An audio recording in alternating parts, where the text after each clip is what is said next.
Hi everyone, today is March 22nd, 2021, and I read Exodus chapter 16. Today's chapter was about bread from heaven, and I think many of us have heard of this at least once in our lifetime. The story itself is quite simple. The people were really hungry, and they complained saying it would have been much better to stay in Egypt as slaves and still have food rather than be out here in the wilderness starving and eventually maybe dying. And our God who hears this provides them with quail in the evening and bread in the morning, which they later on called manna.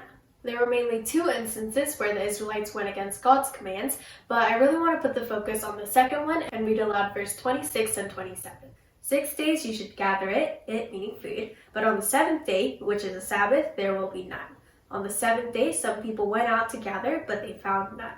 Weirdly enough, these two verses really reminded me of Jacob. In one of the chapters in Genesis, I explained how Jacob always had his own plans, and God was kind of like his plan B. Like that, the Israelites had their own thoughts. They were first commanded to collect double the amount of food on the sixth day because on the Sabbath there would be none. However, some still chose to go by their own ideas and not put in that extra work. I had a similar situation to this on Saturday, and I'm not going to dive too deep into it, but I was really unhappy and upset about my physical body and how it's not always the healthiest or strongest. Therefore, because of that, I couldn't participate in all the activities or sports that I wanted to. I was in the middle of this exact room, crying and praying out, saying, Lord, I know that you're in control. I know that I should trust you and not ask why. I know that I should be grateful for the things that I do have, but let me be human for 1 second.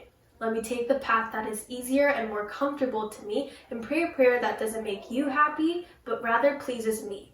But spoiler alert, it did not fix anything for me. It didn't soothe or satisfy that kind of uneasy feeling inside me. It definitely didn't make me happy or peaceful, but more than ever, I regretted that prayer, and right after I said the things that I did, I was like, I really shouldn't have done that. I didn't say that in a way like, oh my God, God's gonna zap me on the spot and I'm gonna die. But I really just, inside, I felt sincerely so sorry.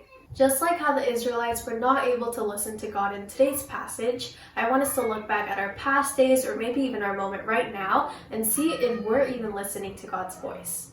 And if not, let's remember to come before Him in a prayer of obedience. Well, that's it for today's journey. Thank you so much for joining. You can check out Sunday's Song Read Out Loud right up there. I made a couple things out of clay, so it's pretty fun and you should definitely check it out. I'll see you guys again tomorrow. Bye!